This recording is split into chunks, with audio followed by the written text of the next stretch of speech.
నమస్కారం. Reporter TV news కి స్వాగతం. హెడ్లైన్ చూద్దాం.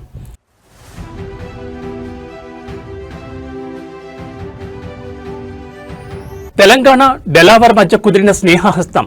సీఎం రేవంత్ తో గవర్నర్ మార్క్ మేయర్ భేటీ.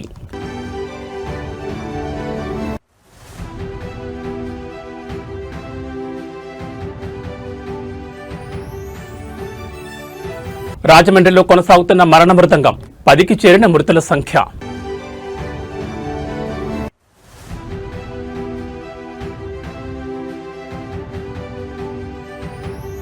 సుప్రీంకోర్టు ఆదేశాలతో వేగవంతమైన ప్రక్రియ. అనర్హత పిటిషన్లపై స్పీకర్ వరుస విచారణలు.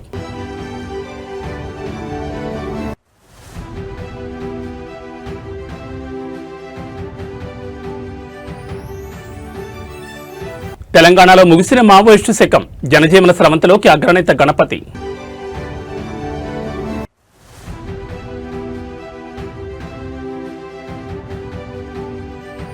మధ్యప్రాచ్యంలో ఆకాని యుద్ధ జ్వాలలు. ఇరాన్పై 8వ రోజు ఇజ్రాయెల్ అమెరికా ఉమ్మడి దాడులు. ఇక డీటెయిల్స్ చూస్తే ముఖ్యమంత్రి రేవంత్ రెడ్డితో యుఎస్ఏ డెలావర్ రాష్ట్ర గవర్నర్ మార్క్ మేయర్ భేటీ అయ్యారు. హెల్త్, ఎడ్యుకేషన్ రంగంలో సంస్కరణలపై ఈ సమావేశంలో సీఎంతో మార్క్ మేయర్ చర్చించారు.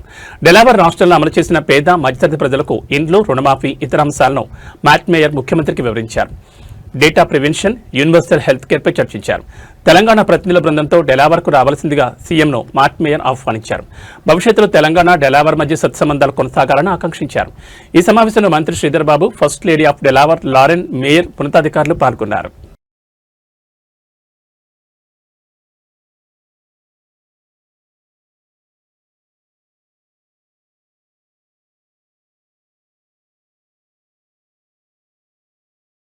రాజమండ్రి కల్తీపాల ఘట్టంలో మరొకరు మృతి చెందారు. దీంతో మృతుల సంఖ్య 10కి చేరింది. కల్తీపాలు తాగడంతో తీవ్ర అస్వస్థతకు గురై ఆసుపత్రిలో చికిత్స పొందుతూ అనంతలక్ష్మి అనే వృద్ధురాలు మరణించింది.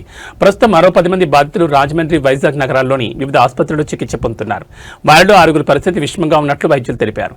కల్తీపాలు, ఆ పాలతో చేసిన పదార్థాలు తీసుకున్న వారిలో అక్యూట్ రెనల్ ఫెయిల్యూర్, అనూరియా వంటి తీవ్రమైన లక్షణాలు కనిపిస్తున్నట్లు పేర్కొన్నారు. పాలను ఫ్రీజ్ చేసిన సమయంలో లీక్ అయిన విషపూరిత రసాయనాల వల్ల బాధితుల అవయవాలు, ముఖ్యంగా కిడ్నీలు దెబ్బతినడంతో చికిత్స కోలుకోవడం కష్టంగా మారినట్లు వైద్యులు వివరించారు.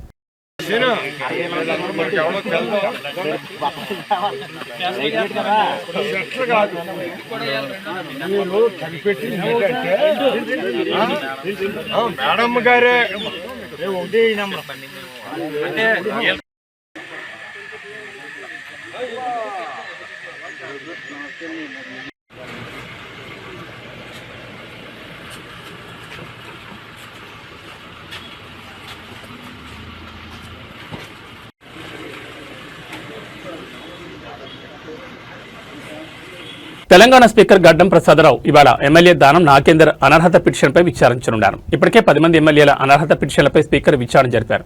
అయితే కడియం శ్రీహరి, దానం నాగేందర్ల అనర్హత పిటిషన్లపై విచారణ మున్సిపల్ ఎన్నికల నేపథ్యంలో వాయిదా పడింది. ఇటీవల కడియం శ్రీహరి అనర్హత పిటిషన్పై విచారణ జరిగింది. నేడు ఖైరతాబాద్ ఎమ్మెల్యే దానం నాగేందర్ పిటిషన్పై స్పీకర్ విచారణ చేయనున్నారు. 10 మంది బీఆర్ఎస్ ఎమ్మెల్యేలపై అనర్హత పిటిషన్పై విచారించాలని సుప్రీంకోర్టులో ఆ పార్టీ పిటిషన్ వేసింది. సుప్రీంకోర్టు ఆదేశాల మేరకు స్పీకర్ విచారణలో వేగవంతం చేశారు. 10 మంది ఎమ్మెల్యేల్లో ఇప్పటికే స్పీకర్ 8 మంది పార్టీ మారినట్టు ఆధారాలు లభించలేదని తెలిపారు. క్వశ్చన్ కు సంబంధించి మాట్లాడుతా అంటే మీకు మైక్ ఇస్తాను. మీరు ముఖ్యమంత్రిని విమర్శిస్తా అంటే నేను మైక్ ఇవ్వను. ముఖ్యమంత్రిని విమర్శిస్తా అంటే మైక్ ఇవ్వను. ప్లీజ్ మీరు కూర్చోండి. సార్, ఎన్నికలు ఇంకా రావడానికి టైం ఉంది. రేవంత్ రెడ్డిని ఓడగొట్టుడు, గెలిపించుడు కాదు. ముందు మనము మన జరిగినటువంటి తప్పులు తెలుసుకోవాలి. మరి ఏదో స్థామిత లేక మనం చేయకూడదు. ఎందుకంటే గురిగించే కింద ఉన్న మచ్చాగా ఎవరు తెలియదు, అది ప్రాబ్లం ఉంది. అందుకనే ఇప్పుడే కానీ ఒక స్థాయిలో ఉన్న వ్యక్తిని మనము తప్పుగా మాట్లాడితే ఆ స్థాయి ఉన్న వ్యక్తి కూడా కిందికి వచ్చి మాట్లాడాల్సి వస్తుంది. అందుకనే వీళ్ళే కదా మరి ముఖ్యమంత్రిని ఏకవచనంతో సంబోధించడము, నోటికి వచ్చినట్టు మాట్లాడడం, ఎవరైనా కానీ ఒక స్థాయిలో ఉన్న వ్యక్తికి మర్యాద ఇవ్వడం అనేది అది ప్రజాస్వామ్యంలో అది మన బాధ్యత. అలా కాకుండా వ్యక్తిగతంగా విమర్శించడం వల్లనే ఇవన్నీ వస్తున్నాయి. కాబట్టి రాజకీయంగా మీరు చేయొచ్చు. ఆయన కూడా, ముఖ్యమంత్రి కూడా ఛాలెంజ్ చేస్తున్నాడు. మేము చేసిన అభివృద్ధి విషయంలో కానీ, మేము ఇచ్చిన మరి పెట్టినటువంటి స్కీమ్స్ మేము జరగలేదు అంటే ఎక్కడైనా సరే ఏ వేదికమైనా ఛాలెంజ్ విసురుతున్నాడు. కాబట్టి ఆ ఛాలెంజ్ కు యాక్సెప్ట్ చేయకుండా మనం ఏకవచనంతో ముఖ్యమంత్రిని తిట్టడం వల్లనే ఇవన్నీ సమస్యలు వస్తున్నాయి. కాబట్టి మీరు అభివృద్ధి విషయంలో ఇచ్చినటువంటి స్కీమ్స్ ఏవైతే గ్యారంటీలు ఇచ్చిండ్రో ఆ గ్యారంటీలు జరగలేదని మీరు అంటారు, జరుగుతున్నాయని మేము చెప్తున్నాం. కాబట్టి జరుగుతున్నాయి ఎక్కడ అనేది మీరు చర్చకు వస్తే చెప్తామని ముఖ్యమంత్రి గారు చెప్పారు, మంత్రులు చెప్తున్నారు. కాబట్టి దాని మీద స్పందిస్తే బాగుంటుంది.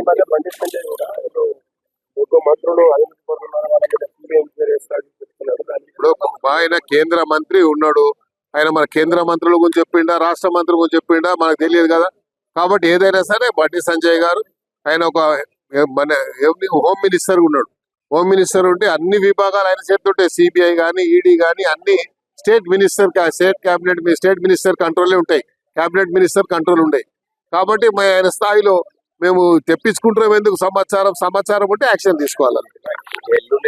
తెలంగాణ రాష్ట్రంలో భద్రతా పరంగా చారిత్రాత్మక పరిణామం చోటు చేసుకోబోతోంది. దశాబ్దాల కాలంగా అడవిని నమ్ముకుని పోరాడుతున్న మావోయిస్టులు భారీ సంఖ్యలో జనజీవన స్రవంతిలో కలవాలని నిర్ణయించుకున్నారు. ఈ మేరకు తెలంగాణ పోలీసులు మావోయిస్టుల లొంగుబాటును అధికారికంగా ప్రకటించనున్నారు. ఇవాళ సాయంత్రం 4 గంటలకు సీఎం రేవంత్ రెడ్డి ప్రత్యేకంగా ప్రెస్ మీట్ నిర్వహించనున్నారు. ఈ సమావేశంలోనే మావోయిస్టుల లొంగుబాటు ప్రక్రియను ముఖ్యమంత్రి స్వయంగా వెల్లడించనున్నారు. ఇందులో భాగంగా మావోయిస్ట్ పార్టీ మాజీ దళపతి అగ్రనేత ముప్పాళ్ల లక్ష్మణరావు అలియాస్ గణపతి ఇవాళ సీఎం ఎదుట లొంగిపోనున్నట్లు తెలుస్తోంది. ఆయనతో పాటు మరో 124 మంది వివిధ స్థాయిలకు చెందిన మావోయిస్ట్ నాయకులు, కమాండర్లు, సభ్యులు కూడా లొంగిపోనున్నారు. ఇందులో మావోయిస్ట్ పార్టీ అగ్రనేత దేవ్జీకి చెందిన PLGA విభాగానికి చెందిన వారు కూడా ఉండడం గమనార్హం. Bigg Boss Telugu season 9 runner up గా నిలిచిన తనూజ పుట్టస్వామి ఇటీవల తిరుమలలో బర్త్డే సెలబ్రేషన్స్ చేసుకోవడం వివాదానికి దారితీసింది. పవిత్రమైన తిరుమలలో కేక్ కటింగ్ తో బర్త్డే సెలబ్రేషన్ చేసుకోవడంపై నెట్టింట తీవ్ర దుమారం రేగింది. దీంతో వైసీపీ ఎమ్మెల్సీ దువ్వాడ శ్రీనివాస్ మాధురుడు ఈ ఘటనపై వివరణించారు. తిరుమలలో బర్త్డే వేడుకలు జరిపింది వాస్తవమే అయినా అందులో తనూజకు ఎలాంటి సంబంధం లేదన్నారు. తన బర్త్డే సందర్భంగా శ్రీవారిని దర్శించుకోవాలని కోరడంతో తిరుమలకు వెళ్లామన్నారు. అయితే తనూజ తాము తిరుపతి వెళ్లాక తన పుట్టినరోజున స్వామివారిని దర్శించుకోవాలని కోరిందని, అందుకే తమతో ప్రోటోకాల్ దర్శనానికి తీసుకెళ్లామన్నారు. అయితే తిరుమలలో కేక్ కట్ చేయకూడదన్న విషయం తమకు తెలియదని, తెలిస్తే ఇలాంటి పనులు చేసి వివాదాల్లో ఇరుక్కునే వాళ్ళం కాదన్నారు. దీనికి రాజకీయ రంగు పులిమి కాంట్రవర్సీలోకి లాగొద్దన్నారు. కేక్ కటింగ్ గురించి ఆమెకేమీ తెలియదని, అది ఎగ్లెస్ కేక్ మాత్రమేనని స్పష్టం చేశారు. అందరికీ నమస్కారం. ఇటీవల కాలంలో తిరుపతి తిరుమల దేవస్థానం గురించి ప్రతి సబ్జెక్ట్ని దానికి లింకప్ చేసి మాట్లాడటం బాగా అలవాటైపోయింది. ప్రత్యేకంగా కొన్ని మీడియా ఛానల్స్ చాలా దుర్మార్గంగా ఒక పరమ పవిత్రమైనటువంటి దేవస్థానం గురించి ఇలా చర్చించడం కూడా ప్రజలకు నచ్చట్లా. ఈ విషయం చాలామంది బాధపడుతున్నారు. ఇటీవల కాలంలో నేను మొన్నను 3వ తారీఖు తిరుపతి వెళ్ళాను. 3వ తారీఖు సాయంత్రం దిగువ తిరుపతిలోనే మరాసా ఇంటర్నేషనల్ హోటల్ మరాసా సరోవర్లో ఓ రాత్రి ఉండి 2వ రోజు సాయంత్రం 4వ తారీఖు సాయంత్రం తిరుమల వెళ్ళాను. వెళ్ళేటప్పుడు మరి బిగ్ బాస్ ఫేమ్ తనూజ పాప నా పుట్టినరోజు ఉంది, పుట్టినరోజు సందర్భంగా వెంకటేశ్వర స్వామిని దర్శించుకోవాలని ఉంది సార్ అంటే, తప్పకుండా రామ్మ, నాతో పాటు ప్రోటోకాల్ దర్శనంలో నీకు తీసుకెళ్తానని చెప్పాం. తీసుకెళ్ళాం. మరి ప్రోటోకాల్ దర్శనానికి ముందు ఆ పాప పుట్టినరోజు కాబట్టి సాధారణంగా ఏ భక్తుడైనా ఈ జీవితం ఇచ్చింది ఎవరు? వెంకటేశ్వర స్వామి. వెంకటేశ్వర స్వామితో ఆశీస్సులతోనే ప్రతి జీవితం ఈ భూమి మీద నిలబడి ఉంది, నడుస్తుంది. జీవరాశులే, సకల కోటి జీవరాశులే ఉన్నాయి. మరి అందులో భాగమైనటువంటి మానవ జన్మెత్తినటువంటి మనం వెంకటేశ్వర స్వామి ముందు పుట్టినరోజు చేసుకోవాలి, పుట్టినరోజు నాడు ఆయన దర్శించుకోవాలి స్వామివారిని అని ఏ భక్తుడైనా అనుకుంటాడు కదా. అందులో భాగంగానే తనూజ పాప కూడా అనుకుంది. మరి తను రావటం, దర్శనం చేసుకోవటానికి ముందు పాపం తను వచ్చారు, పుట్టినరోజు ఉందని మాకు తెలీదు. తిరుపతిలో కేక్ మరి కట్ చేయకూడదన్నది. అయినా మేము ఆ కేకుని తీసుకొచ్చాం. ఆ కేకుని తీసుకొచ్చేటప్పుడు అది చూడండి, Nanditha sweet and bakery private limited Tirupati black forest eggless cake, black forest eggless cake అని ఇది 1100 రూపాయలు ఈ కేక్. మేమే ట్రాన్స్ఫర్ చేసాం. ట్రాన్స్ఫర్ చేసి ఈ కేక్ని పైకి తీసుకెళ్ళాం. మరి మేము ఉన్నటువంటి విభవ అనేటటువంటి బ్లాక్లో ఆ రూమ్, మేము ఏదైతే రూమ్లో ఉన్నామో, మరి తనుజాకి ఈ విషయం తెలియదు. మాధురి మరి తన స్నేహితురాలు కాబట్టి తనని కళ్ళు మూసుకుంటా తీసుకొచ్చి అప్పటికప్పుడే చూపించి నీ పుట్టినరోజు కోసం కేక్ కట్ చేస్తున్నావు అంటే ఆమె కూడా చాలా హ్యాపీ ఫీల్ అయ్యారు. కేక్ 2 నిమిషాలు మాత్రమే కట్ చేసాం. తను ఏదో గిఫ్ట్ సరదాగా పుట్టినరోజు సందర్భంగా ఇవ్వటం జరిగింది. క్లోజ్. మరి దీన్ని తప్పని సులువులు పలువులు చేసి రాత్రి అనక పగలనక మేమేదో ద్రోహం చేసేసినామని. అప్పుడు అలాగే బ్రహ్మోత్సవాల సందర్భంగా అందరూ ఫోటోలు తీసుకుంటున్నట్టు మేము తీసుకుంటున్నాం. మాతోకి వచ్చి కొంతమంది వచ్చి ఫోటోలు తీసుకున్నారు. అందరు చేసిందే మేము చేసాం. దానికి రీల్స్ అని పెట్టారు. రీల్స్ చేయటానికి మేము వెంకటేశ్వర స్వామి భక్తులం. నా మొదటి తలనీలాలు మొదటి ఏడాది నుంచే ఇచ్చామని మా అమ్మ చెప్పింది. ఈ రోజు వరకు కొన్ని వందల సార్లు వెంకటేశ్వర స్వామిని దర్శించుకున్నాను నా జీవితంలో. వెంకటేశ్వర స్వామి దగ్గరికి మేము దర్శనానికి వెళితే కారు ఎక్కిన దగ్గర నుంచి మళ్ళీ రిటర్న్ వచ్చే వరకు చాలా జాగ్రత్తగా ఉంటాం, చాలా బాధ్యతలు తీసుకుంటాం. ఎక్కడ కూడా తినే ఆహారంలో కానీ అన్నింటిలో కూడా జాగ్రత్తలు తీసుకుంటూ దర్శనం చేసుకొచ్చే ఆనవాయితీ మాది. అక్కడ అపచారం చేసే శరీరాలు ఇవి. వెంకటేశ్వర స్వామి ముందు ఆయన పేరు పెట్టుకొని బ్రతికేటటువంటి నేను అపచారానికి అంగీకరిస్తానా? వారి భక్తుడిని కదా, మా ఇంటి ఇలవేల్పు కదా వెంకటేశ్వర స్వామి. ఆ సన్నిధిలో జరుగుతుందా? ఆ రోజు ఇంకోటి కూడా, స్వామి నేత్ర దర్శనం, నిజరూప దర్శనం ఆ రోజు ఉంటుంది 5వ తారీఖున. నిజరూప దర్శనం, నేత్ర దర్శనంలో తిరుపతిలో ఎవ్వరు అబద్ధం ఆడరు, తప్పు చేయరు. కాబట్టి నేను క్లారిటీగా చెప్తున్నాను. ఆ రోజు జరిగిందంతా కూడా తెలియజేస్తున్నాను భక్తులకి, సభ్య సమాజానికి. ఒక 5-6 ఛానల్స్లో దుష్ప్రచారం చేస్తున్నారు. ఆ దుష్ప్రచారానికి మేము క్లారిటీ చెప్పాలి. అందుకే నేను క్లారిటీగా తెలియజేస్తున్నాను. కేక్ కట్ చేయకూడదన్న నిబంధనలు అక్కడ ఉన్నాయన్న విషయం మాకు తెలియదు. కేక్ తీసుకెళ్లేటప్పుడు మాత్రం షాప్ యజమాని చెప్పాడు, మీరు అక్కడ కేక్ కట్ చేయాలంటే ఎగ్లెస్ కేక్ వెజిటబుల్స్తో తయారు చేసిందే ఉంటుంది, అది మీకు ఇస్తాం, కట్ చేసుకోవచ్చు అని చెబితే ఎగ్లెస్. రాజకీయాల్లో ఇచ్చిన మాట నిలబెట్టుకోవడం అనేది ఒక గొప్ప సంప్రదాయం. ఇప్పుడు ముఖ్యమంత్రి రేవంత్ రెడ్డి సరిగ్గా అదే చేసి చూపించారు. 2023లో ఒక సాధారణ మహిళకు పాదయాత్రలో ఇచ్చిన మాటను నేడు అధికారంలోకి వచ్చాక ముఖ్యమంత్రి హోదాలో నెరవేర్చి తన చిత్తశుద్ధిని చాటుకున్నారు. కామారెడ్డి జిల్లా చిన్నమల్లారెడ్డి గ్రామంలో ఇప్పుడు ఈ అంశం హాట్ టాపిక్ గా మారింది. అది 2023 సంవత్సరం. అప్పట్లో టీపీసీసీ అధ్యక్షుడిగా రేవంత్ రెడ్డి పాదయాత్ర చేస్తున్న సమయం. కామారెడ్డి జిల్లా చిన్నమల్లారెడ్డి పర్యటనలో ఉన్నప్పుడు లక్ష్మి అనే మహిళ తన దీనస్థితిని రేవంత్ దృష్టికి తీసుకెళ్లారు. తన ఇల్లు కూలిపోయి ఎన్నో ఇబ్బందులు పడుతున్నారని ఆవేదన వ్యక్తం చేశారు. ఆ రోజే రేవంత్ రెడ్డి ఆమెకు ఒక భరోసా ఇచ్చారు. మన ప్రభుత్వం వస్తుంది, నీకు ఇందిరం ఇల్లు మంజూరు చేస్తాను అని మాట ఇచ్చారు. పాదయాత్రలో బాధితురాల కష్టాలు విని ఇల్లు కట్టిస్తానని హామీ ఇచ్చారు. ఇచ్చిన మాట ప్రకారం యుద్ధ ప్రాతిపదికన ఇంటి నిర్మాణం పూర్తయింది. లక్ష్మి అనే మహిళకు పక్కా గృహం సిద్ధమైంది. నేడు ఆ ఇంటి గృహప్రవేశం కార్యక్రమం అట్టహాసంగా జరుగుతోంది. ముఖ్యమంత్రి రేవంత్ రెడ్డి స్వయంగా రాలేకపోయినా తన ప్రతినిధిగా ప్రభుత్వ సలహాదారు షబ్బీర్ అలీని ఈ కార్యక్రమానికి పంపించారు. ఇచ్చిన మాట నిలబెట్టుకున్నందుకు లక్ష్మి కుటుంబ సభ్యులు మరియు గ్రామస్తులు హర్షం వ్యక్తం చేస్తున్నారు. అధికారంలోకి వచ్చాక కూడా అట్టడుగు వర్గాల కష్టాలను గుర్తించుకోవడం నిజమైన ప్రజానాయకత్వానికి నిదర్శనమని స్థానికులు కొనియాడుతున్నారు.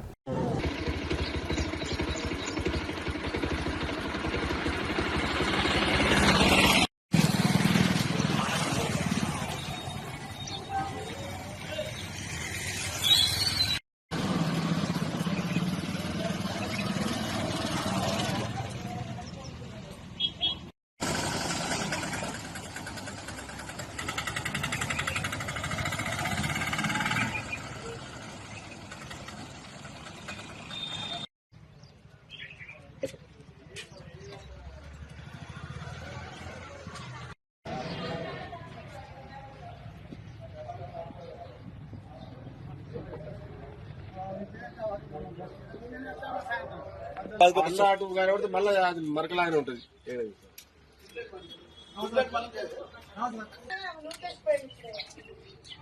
మీ బిడ్డ ఉన్నది, మీ బిడ్డ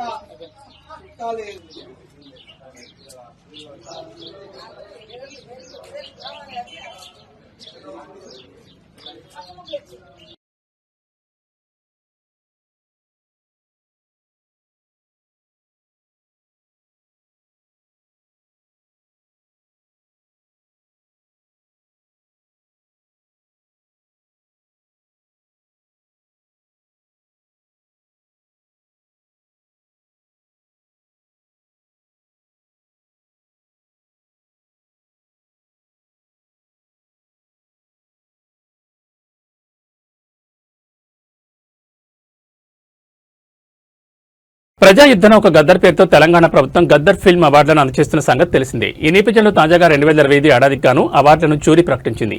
ఉత్తమ చిత్రంగా రాజ్ బిట్స్ రాంబాయి, ఉత్తమ నటిగా తెలంగాణ కొత్త కోడలు రష్మిక ఎంపికయ్యారు. మెగాస్టార్ చిరంజీవికి ఎన్టీఆర్ అవార్డు వరించింది. ఏఎన్ఆర్ అవార్డు జయసుకు దక్కింది. Kantharao award R Narayanamurthy, BN Reddy award Singeetam Srinivasarao, Paidi Jayaraj award Kamal Haasan కు వరించగా సినారే అవార్డు సుద్దాల అశోక్ తేజ్, రఘుపతి వెంకయ్య అవార్డుకు రమేష్ ప్రసాద్ ని ఎంపిక చేశారు. అంతకుముందు జ్యూరీ 2025 సంవత్సరానికి గాను తుది జాబితాను జ్యూరీ సభ్యులు తెలంగాణ డిప్యూటీ సీఎం భట్టి విక్రమార్క అందజేశారు. ప్రజాభవన్లో Telangana film development corporation chairman Dil Raju, నటుడు తనికెళ్ల భరణి, రోజారమణి, మణిశర్మ, ప్రగతి తదితరులు భట్టితో భేటీ అయ్యారు. అవార్డుల ఎంపిక ప్రక్రియ, వేడుక నిర్వహణపై వారు చర్చించారు. అనంతరం జ్యూరీ చైర్మన్ మణిశర్మ ఆధ్వర్యంలో విజేతల జాబితాను అధికారికంగా వెల్లడించారు.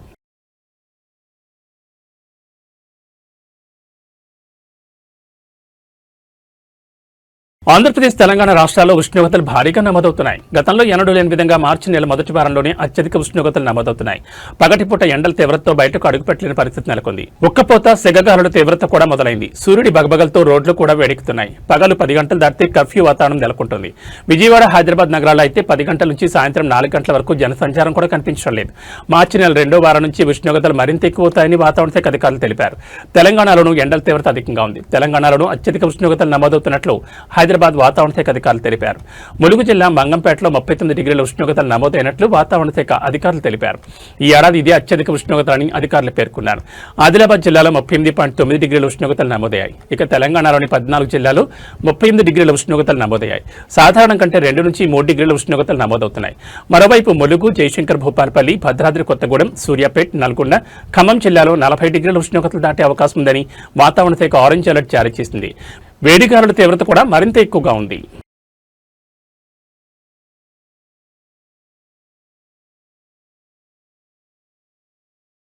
కళ్యాణదుర్గం పట్టణంలో అర్ధరాత్రి వేళ ఒక్కసారిగా భారీ శబ్దం చోటు చేసుకుంది. ఏం జరుగుతుందో అర్థమయ్యేలోపు అక్కడ దృశ్యాలు చూసి స్థానికులు హతాశులయ్యారు. ఒక మైనర్ బాలుడు స్టీరింగ్ పట్టుకుంటే ఆ వేగం ఏ స్థాయి వినాశనానికి దారితీస్తుందో చెప్పడానికి ఈ ఘటన నిదర్శనం. అనంతపురం జిల్లా కళ్యాణదుర్గం పట్టణంలోని దొడగట్ట రోడ్లో అర్ధరాత్రి పెను ప్రమాదం సంభవించింది.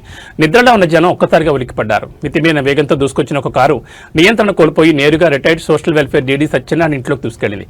కారు బలంగా ఢీకొట్టడంతో ఇంటి ప్రహారీ కూడా పూర్తిగా ధ్వంసమైంది. ఇంటి ఆవరణలో పార్క్ చేస్తున్న 3 ద్విచక్ర వాహనాలు కారు కింద పడి నుచ్చునుచ్చయ్యాయి. ఇక ప్రమాదానికి కారణమైన కారు ముందరి భాగం పూర్తిగా డ్యామేజ్ అయి గుర్తుపట్టలేని స్థితికి చేరింది. అయితే ఈ ప్రమాదంలో అసలు షాకింగ్ విషయం ఏంటంటే కారు నడిపింది ఒక మైనర్ బాలుడు. అర్ధరాత్రి వేళ తల్లిదండ్రుల కళ్ళుగప్పి కారు రోడ్డెక్కించాడా లేక సరదా కోసం ఈ సాహసాన్ని పూనుకున్నాడా అనేది ఇప్పుడు చర్చనీయాంశంగా మారింది. అదృష్టశాత్తు ఆ సమయంలో ఇంట్లో వారు నిద్రిస్తుండడం, రోడ్డుపై ఎవరూ లేకపోవడంతో ప్రాణాపాయం తప్పింది. కానీ ఆస్తి నష్టం మాత్రం భారీగానే జరిగింది.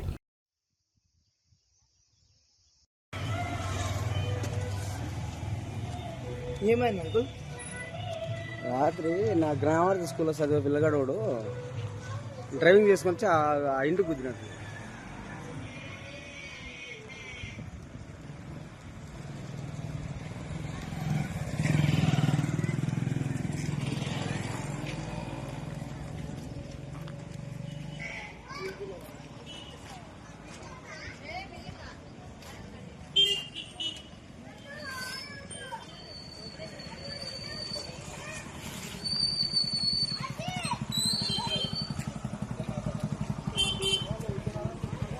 వస్తాను రమ్మ.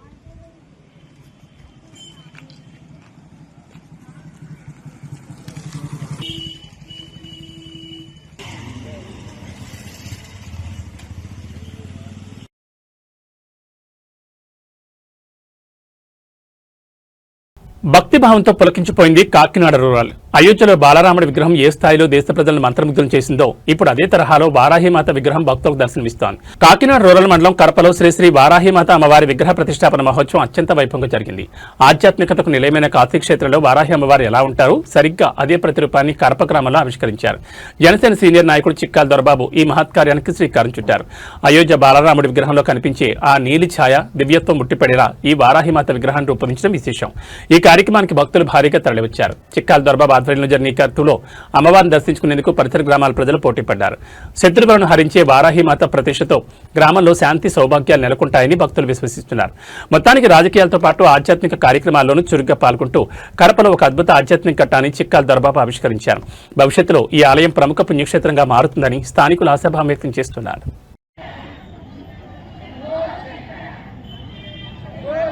నమస్తస్యై నమస్తస్యై నమస్తస్యై నమో నమః భేదమశేషజంతో స్వై దారిద్ర్య దుఃఖ భయహారిణకాత్మజన్య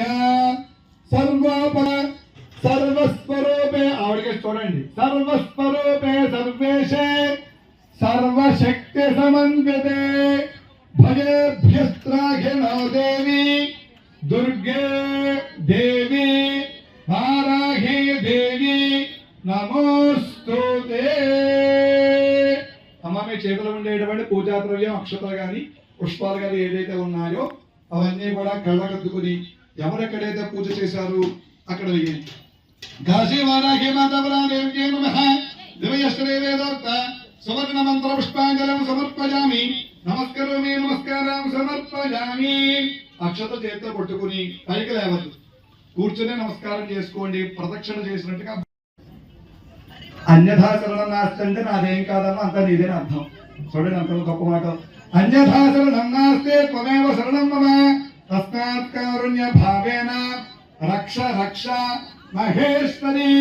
ఆత్మప్రదక్షిణ నమస్కారం సమర్పయామి. అక్కడ వేసేయండి.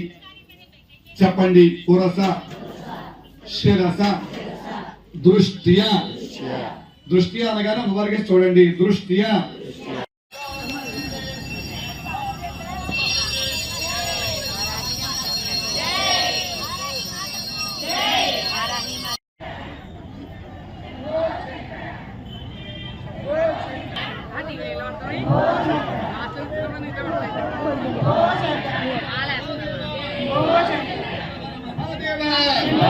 కాశీ వారాహి మాతాకి కాశీ వారాహి మాతాకి. అమ్మ అందరూ కూడా కలగట్టుకున్నారమ్మా.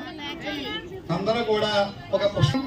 ఓం రాజాధిరాజాయ ప్రసహ్య సాఘినే నమో వజం వై. ఎందుకమ్మ పిల్లాడి గురించా? ఓకే. నమో వజం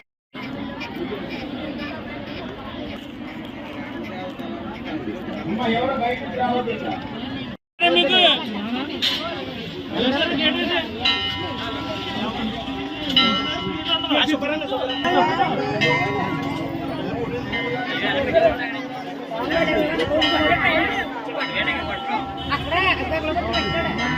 అమ్మ పక్కన ఒకసారి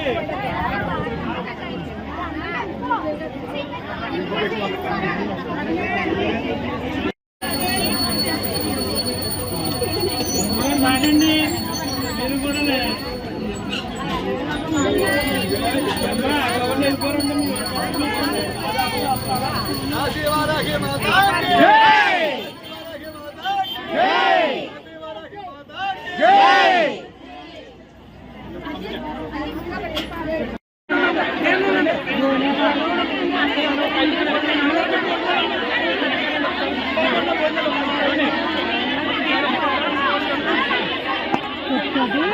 ఇరాన్ సైనిక సామర్థ్యాలను పూర్తిగా నిర్వీర్యం చేసేందుకు ఇజ్రాయెల్, అమెరికాలు వరుసగా 8వ రోజు దాడులు జరుపుతున్నాయి. బాలిస్టిక్ క్షిపణి లాంచర్లు, డ్రోన్లు యుద్ధనౌకలు లక్ష్యంగా విరుచుకుపడుతున్నాయి. ఇరాన్ రెవల్యూషనరీ గార్డ్ కోర్కు చెందిన కార్యాలయాలు, కమాండ్ సెంటర్లను ధ్వంసం చేస్తున్నాయి. ఆపరేషన్ ఎపిక్ ప్యూరీలో భాగంగా గత 7 రోజుల్లో 3000కు పైగా లక్ష్యాలపై దాడులు చేపట్టామని యుఎస్ సెంట్రల్ కమాండ్ తెలిపింది. ఇక ముందు అవి కొనసాగుతాయని స్పష్టం చేసింది.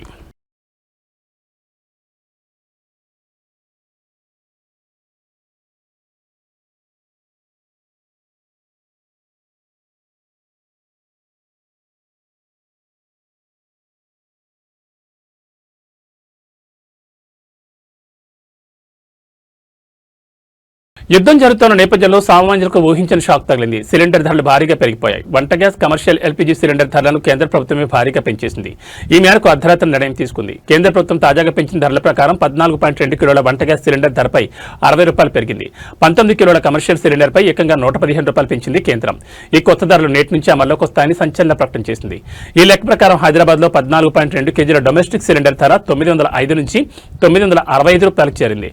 అటు 19 కేజీల కమర్షియల్ సిలిండర్ ధర రూ. 1961 నుంచి 2076కు చేరింది. అయితే ఉజ్వల్ పథకం కింద అందించే సిలిండర్ ధరలో ఎలాంటి మార్పు లేదని సర్కార్ క్లారిటీ ఇచ్చింది. మిడిల్ ఈస్ట్ దేశాలలో యుద్ధ వాతావరణం నేపథ్యంలో వంట గ్యాస్ ధరలు పెరిగినట్లు తెలుస్తోంది. వంట గ్యాస్ను కాస్త అదుపులో వినియోగించుకోవాలని కూడా నిపుణులు సూచిస్తున్నారు.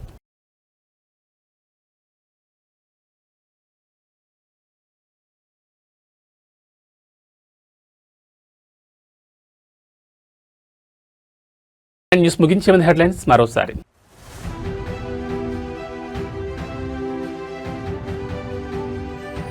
తెలంగాణ డెలావర్ మధ్య కుదిరిన స్నేహహస్తం. సీఎం రేవంత్తో గవర్నర్ మార్ట్ మేయర్ భేటీ.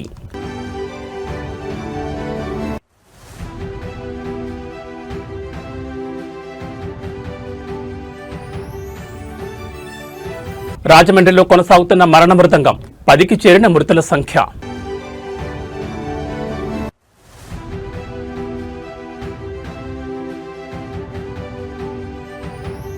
సుప్రీంకోర్టు ఆదేశాలతో వేగవంతమైన ప్రక్రియ. అనర్హత పిటిషన్లపై స్పీకర్ వరుస విచారణలు.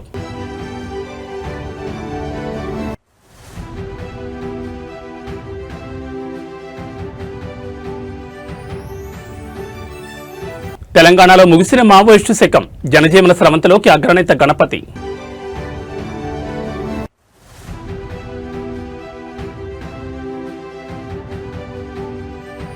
మధ్యప్రాచ్యంలో ఆగాని యుద్ధ జ్వాలలు. ఇరాన్పై 8వ రోజు ఇజ్రాయెల్ అమెరికా ఉమ్మడి దాడులు.